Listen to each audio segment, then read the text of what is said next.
have questions, comments, agreements, disagreements. The only thing is I would ask you not to give a counter lecture. I know that I'm ignorant, stupid, and evil, but Can we you don't really need to tell me. Guys out there. I mean, you can if you want. I don't care. The thing is, one thing, don't give another counter lecture. I will gladly come when you speak and ask you questions, but in the meantime, just ask a question here and we'll talk. I'm going to ask too if we set up a microphone in the back. I know it's not convenient for people who like their seats, but I want everybody to be able to hear what's said. So if you have a question, if you could just line up at the microphone, please. And we're on a pretty tight schedule, so make sure to keep the question somewhat brief. Sorry, if you don't feel that you can get up and go to the microphone, I could probably bring it to you. I can ask your question. Okay, well, I'm going to let this gentleman go first, and then you can be second. Thank you. Go ahead. Hi. Since the title of the lecture was, I believe it was Islam and Democracy, is there any hope then for countries like Albania, Kosovo, and especially Turkey that are Muslim majority countries that at least pretend to be democratic? You know, I'm glad that you reminded me of that the title was Islam and Democracy. I meant to tie that in. Sorry about that. Okay, this is what the talk's really about. People like Maududi, who say that there should only be the rule of Islam and the subjugation of the unbelievers, obviously they don't believe in democracy. Abu Bakr Shekau has said, we are killing you because you are infidels and because you believe in democracy. And he thinks democracy is incompatible with Islam because Islam, in his view, teaches God's law, and God's law is not negotiable and is perfect. And you don't throw out God's law for a bunch of man-made laws. Now, the obvious flaw in his argument is that maybe it's not God's law, and in any case, not everybody believes it's God's law, and we ought to be able to live together without trying to kill each other or have hegemony over one another. The thing about Turkey, and Albania to a lesser degree, but Turkey certainly, is that its secularism and democratic rule was created in the 1920s in an atmosphere of the rejection of political Islam. Mustafa Kemal Ataturk, the founder of modern Turkey, is widely vilified by Salafis and other Islamic hardliners nowadays because he believed in democracy, because he believed that Allah's law should be set aside and there should be law by the consent of the governed according to the Western model. And he placed severe restrictions on the practice of Islam in order to make sure that political Islam would not be able to reassert itself. Most notably, I don't know if it's still true because Turkey is rapidly re-Ottomanizing and re-Islamizing now, but up until recently, it was illegal in Turkey for the imams in the mosques on Fridays to give their own sermon. They would have to get one, they would get it faxed from the Ministry of Religious Affairs in Ankara and give that one. And the one that the ministry gave them never talked about the political aspects of Islam. And that was severely restricted. So certainly there's democracy in majority Muslim countries. The problem is that there has never been democracy and Islamic law together because the claims of the two are essentially mutually exclusive. Go ahead.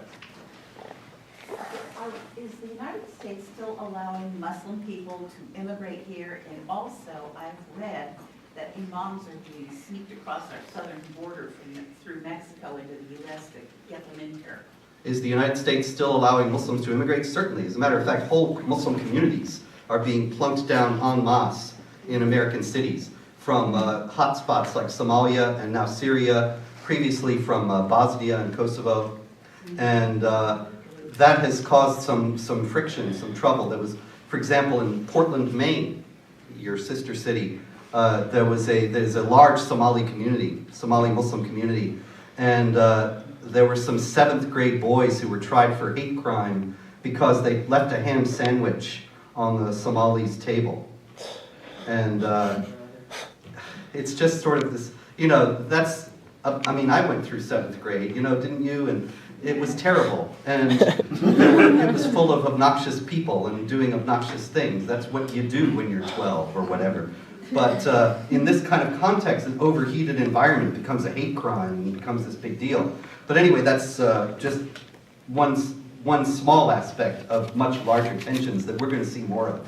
And yeah, there are imams and others coming over the southern border. There's a whole category of the immigration service called OTMs, other than Mexicans who come over the border. And a significant percentage of the weird OTMs acronym. are Muslims from places like Afghanistan.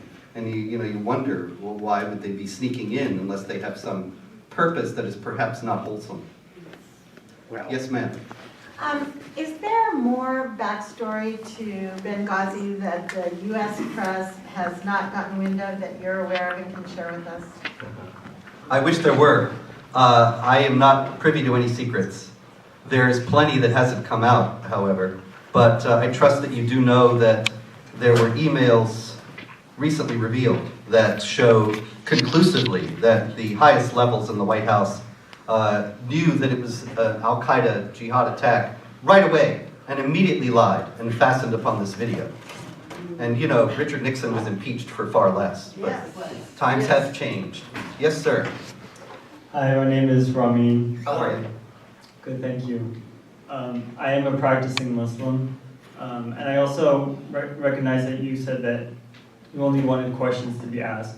However, I am going to respectfully and intentionally offer a different perspective as a practicing Muslim, as I feel that it's important for people to have a different side of this. Well, you are aware that I said that Muslims who reject this understanding of Islam ought to be joining with us. And that yet instead, we're just constantly vilified, even by groups that profess to be moderate. Well, the thing is that I think myself and others obviously condemn acts of terrorism, regardless of what faith is being claimed when in the act.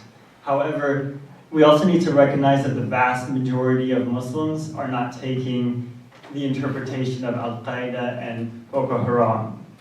And when I say the vast majority, I'm talking about the people that you're talking about is really less than a fraction of 1%.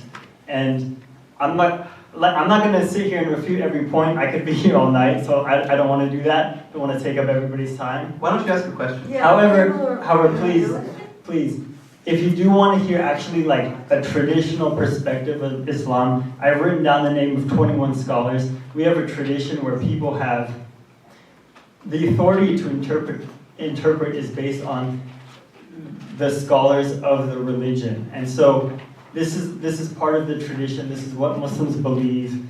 If people want to hear actually what Muslims that I said are is actually saying, wrong. all of the interpretations that you mentioned were incorrect. So According to Maududi is wrong? Maududi is a reformist scholar. Uh-huh. Okay, he's not a traditional scholar. He does not have it's not a chain leading back to the Prophet Muhammad. Sure, but It's all the the Sunni apostle. madhab also agree that warfare against unbelievers and their subjugation is part of the responsibility of the ummah. That is an incorrect. There's many. Which I'll leave this. Which I'll one? leave this list. The of, madhab are the schools of jurisprudence. There's 21 scholars that I've listed here. I couldn't fit more on the page. All traditional scholars. You can plug them into YouTube if you want a different perspective. Thanks. The madhab are the schools of jurisprudence. There are 4 principal schools of Sunni jurisprudence.